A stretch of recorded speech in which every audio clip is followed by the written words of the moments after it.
Tenemos ya en la mesa del gato al agua a Pedro Fernández. Pedro, bienvenido. Gracias, buenas noches. Ha estado usted esta mañana en el Tribunal Supremo en la acusación popular que lleva Vox. ¿Está usted de acuerdo con la decisión de la Fiscalía de dejar a Jordi Font bajo el pago de una fianza de 100.000 euros que podría salir en libertad? ¿Los argumentos esgrimidos son válidos? Bueno, desde luego no estamos de acuerdo porque significa cambiar radicalmente la tesis que se planteaba hasta este momento, ¿no? Es curioso porque tanto a Javier Ortega como a mí, que estábamos presentes en la sala, nos ha sorprendido esa nueva línea, digamos, de entender la medida cautelar con respecto al señor Font que planteaba la Fiscalía, entre otras cosas porque cuando hemos llegado después al despacho nos hemos encontrado con una notificación de un escrito de la propia Fiscalía del día 12 en el que pedía la prisión provisional sin fianza. Es decir, la contradicción y la paradoja es tan importante, tan relevante, que no entendemos ese cambio de criterio en tan pocos días. Por lo cual no podemos estar de acuerdo, entre otras cosas, porque además sabemos que el fiscal que ha planteado esa modificación de la medida en ese sentido no estaba especialmente convencido y de hecho ha tardado 30 segundos en dar argumentos al respecto, nada más. El abogado de Jordi Sánchez, por su parte, ha argumentado que la salida de prisión del mismo debe producirse debido a que no ha tenido trayectoria política. ¿Usted comparte esta visión? Tampoco, porque, entre otras cosas, el hecho de que no tenga trayectoria política no le impide reiterarse en el delito. De hecho, básicamente el argumento que se ha planteado tanto por la defensa del señor Font como la defensa del señor Sánchez es que en un caso ha renunciado a su acta de diputado y en otro caso ha hecho una declaración solemne de que lo va a hacer próximamente. Y los dos, a raíz de ello, lo que han comentado es, digo sus abogados, es que hay que darles una oportunidad. Nosotros lo que hemos hecho cuando ha llegado nuestro turno de palabra es decir que tanto el señor Font como el señor Sánchez han tenido muchas ocasiones, muchas oportunidades. Han tenido tantas ocasiones como incluso el propio 1 de octubre, en el que ellos pudieron no ir a votar y fueron a votar. Con lo cual, que nos pidan ahora una oportunidad para ellos, realmente yo creo que está fuera de lugar. Señor Fernández, a muchos les ha sorprendido que Jordi Sánchez esté dispuesto a renunciar a su acta de diputado como condición sine qua non para poder salir en libertad, poder salir de prisión. Usted ha estado allí viéndole, ¿cómo le ha notado de ánimo al señor Sánchez? Bueno, le he notado normal, no hay nada destacable en su ánimo. Es cierto que cuando estaba hablando su abogado, cuando ha hablado la Fiscalía y cuando he hablado yo mismo, pues ha estado tomando sus notas y en su última palabra que le ha permitido el presidente de la sala, pues ha podido explicar lo que ha considerado oportuno, se ha podido extender todo lo que ha querido y no le he visto un ánimo especialmente bajo o distinto del que puede tener normalmente. Uno de los puntos, yo creo, más importantes de la comparecencia de Sánchez, no sé si coincidirá conmigo, ha sido cuando ha negado haber cometido el delito de desobediencia en relación al referéndum ilegal del 1 de octubre. Correcto, bueno, eso lo ha comentado efectivamente en su turno último de palabra y uno de los motivos en los que alegaba que él no había cometido desobediencia lo basaba en el hecho de que a él nunca se le ha notificado personalmente ninguna resolución judicial. Y por tanto, como no se le ha notificado ninguna resolución judicial, no ha podido cometer desobediencia. En fin, no se le ha notificado ninguna resolución judicial porque en ese momento no era político, no era un cargo público, no estaba en la generalidad, pero era notorio y conocido que los actos que se estaban cometiendo eran ilegales y estaban suspendidos por el Tribunal Constitucional. Creo que quiere hacer una pregunta Fernando Paz. Sí, comentaba don Pedro Fernández que mostraba su sorpresa junto a don Javier Ortega en su actuación esta mañana, que supongo tan brillante como las suyas habituales, que le sorprendía el hecho de que, bueno, la petición de la Fiscalía ahora con respecto al señor Font, que a instancias de la Fiscalía del Estado pues ha solicitado este tipo de pena. Yo lo recuerdo a usted, a ver si le dice algo esto y le puede explicar algo, que el 28 de febrero Esquerra Republicana de Cataluña cede un escaño al Partido Popular para que pueda formar grupo parlamentario. No sé, ¿me comenta usted algo al respecto? Sí, comento lo que vamos.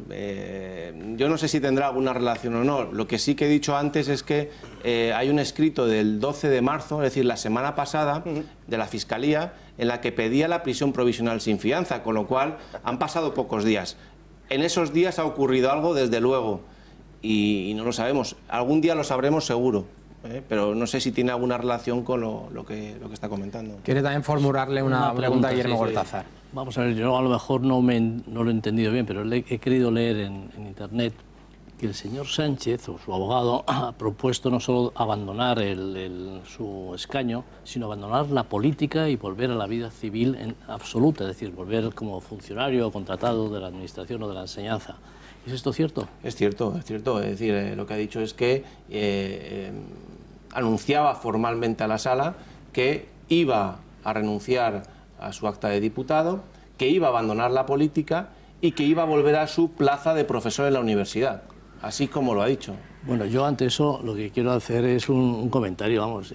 Los luchadores por la libertad en el siglo XIX exponían sus vidas y eran fusilados, como el cuadro de Torrijos famoso, en el que se ve a 12 liberales dispuestos al sacrificio, daban un golpe fallido y se sometían al fusilamiento con toda la dignidad. O sea, estos señores dan un golpe fallido y vuelven de funcionarios. Es que es una cosa... Se escapan a Waterloo. O se escapan a Waterloo, a vaya sitio también, ¿no?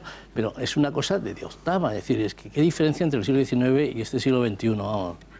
Aquí ya no quedan revolucionarios. Y sobre todo ya no queda dignidad. No queda dignidad. Y gallardía. Y mantener los pantalones en su sitio. Decir, oiga, que yo por salir de la cárcel me voy de funcionario. Pues vaya líder político. Pero que ya no se fusila tampoco. Por salir de la cárcel como medida preventiva, cuidado.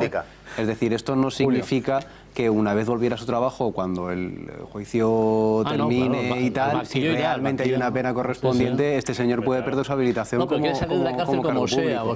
De todas maneras, a mí lo que me queda es la duda. Igual estoy pasando de maquiavélico, no lo sé, pero con este tema del proceso yo creo que uno no puede tampoco dejar de ponerse salvaguardas y pensar que hay algo retorcido detrás de esto. Nos da, y pregunto, a ver si soy el único que puede haber caído en esto o me estoy pasando.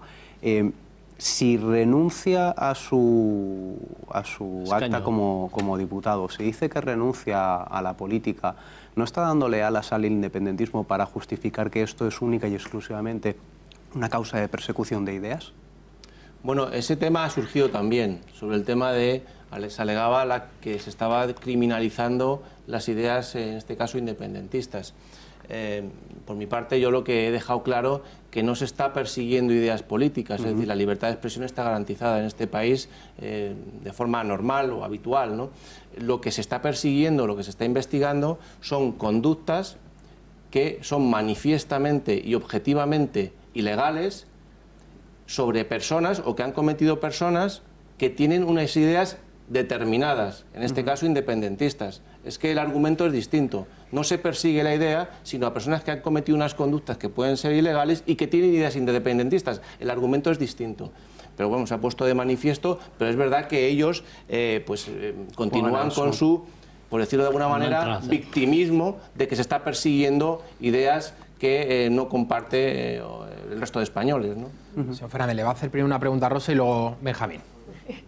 Estábamos comentando la extrañeza del cambio de criterio, ¿no?, de la Fiscalía respecto a la libertad de Joaquim Forn. Apuntaba Fernando pues ese doudes, ¿no?, con RC, pero a mí me gustaría saber, a lo largo de todo este tiempo parece y hemos visto cómo desde la Moncloa se empeñaban en querer decir nosotros no estamos haciendo nada. De hecho, en la primera investigación, en el juzgado número 13 de Barcelona, que fue precisamente por una denuncia de Vox, incluso la cuenta oficial del Partido Popular tuiteaba: nosotros, el gobierno no tiene nada que ver con esto, esto viene de aquí, y señalaban a tal. Hemos visto cómo parecía que el gobierno de Mariano Rajoy delegaba la responsabilidad de lo que estaba pasando en Cataluña en los tribunales. Y yo siempre me preguntaba, muy bien, los tribunales van haciendo su labor y tienen su recorrido, el recorrido de la justicia, pero realmente el gobierno, ¿qué podía haber hecho? Y aprovechando que tenemos aquí a un jurista, lo pregunto, ¿qué medidas legales más allá de ponerlo en manos de los tribunales o de dejar que la justicia hiciera su trabajo, que es largo y tal, qué medidas tenía el gobierno de Mariano Rajoy, herramientas legales para decir, pues yo voy a frenar el golpe, voy a cesar a estas personas, voy a evitar llegar hasta donde hemos llegado Y lo que apuntaba Julio, ahora el señor Sánchez puede salir en libertad provisional o fin de la prisión preventiva, como se denomine legalmente, para volver a la cárcel dentro de un año. Y Puigdemont igual puede aparecer por aquí y emprende un camino legal muy largo, ¿no? Sí. Bueno, nosotros en febrero de 2017, si no recuerdo mal, hicimos amparo del derecho de petición, presentamos una solicitud al Gobierno de España para que aplicara el artículo 155. Se nos contestó en abril de 2017 y se nos dijo que no había motivos. Pocos meses después se tuvo que aplicar. Bueno, pues una medida que podían haber hecho es haber aplicado el 155 antes. No haber esperado, como también he comentado hoy en el tribunal, que se lleve a España al borde del precipicio para actuar. Porque es que el 1 de octubre hemos estado al borde del precipicio. Es que realmente, y también lo he manifestado hoy en el Supremo, cuando se quejaba el abogado de Forn qué más podía hacer su defendido, lo que he dicho es, se pueden hacer muchas más cosas por parte del señor Forn. ¿Acaso hemos visto al señor Forn arrepentirse por su conducta que él mismo se autocalificó como apartada de la legalidad? Es que eso lo dijo el señor Forn en la declaración ante el señor instructor el 11 de enero. Y también hemos dicho que ha colaborado con la justicia. Hay una línea de investigación que está pendiente todavía de llegar a buen puerto algún día, que es el tema de la malversación de fondos públicos. Y no ha dado ningún tipo de pista por donde se pueda investigar. Entonces, se podían haber hecho más cosas por parte del Gobierno de España, aplicando antes el 155, aplicándolo más, digamos, rígidamente o más duramente, por decirlo de alguna manera. Por ejemplo, los medios de comunicación catalanes se han quedado fuera del 155. ¿Cómo se explica eso?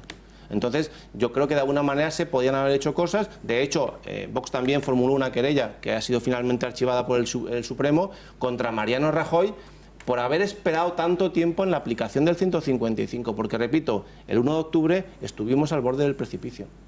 Benjamín.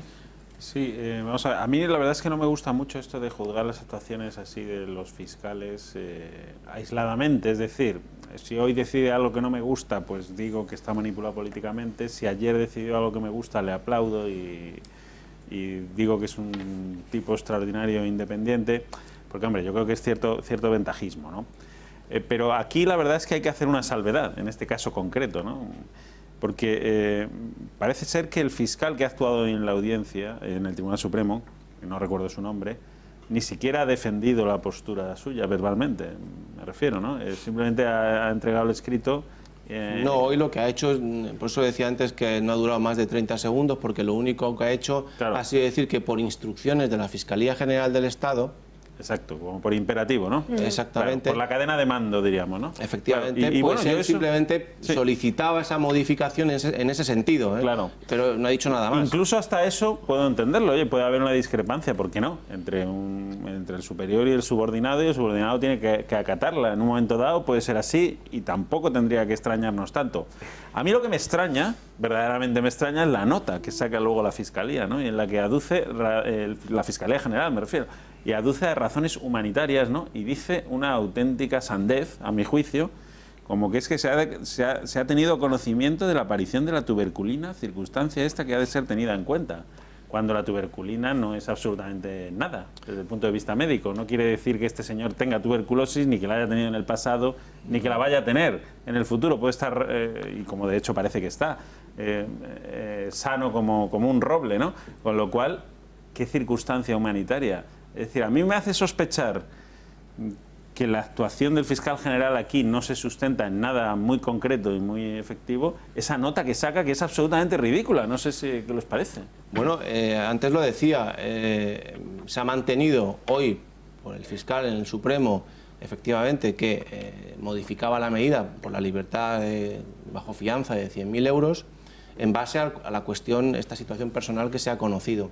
Pero es que, como he comentado antes, cuando hemos llegado al despacho y nos hemos encontrado con un escrito de Fiscalía que nos ha notificado hoy de fecha 12 de marzo, ahí se estaba también hablando de la situación personal del señor Forn en cuanto a la cuestión esta de la tuberculina. Y ahí lo que estaban diciendo es que no había motivo no había motivo para modificar la medida de prisión provisional. Pero es que la tuberculina, además, que no es nada desde el punto de vista médico. Yo me he estado informando y es que no tiene de hecho, el informe en cuestión, ninguna trascendencia. El informe médico en cuestión lo que dice que es una enfermedad, en el caso del señor Forn, una enfermedad no activa. Claro, es que no es una enfermedad, efectivamente. No, es que ha tenido, se ha detectado la presencia del bacilo de la tuberculosis en algún momento de su vida.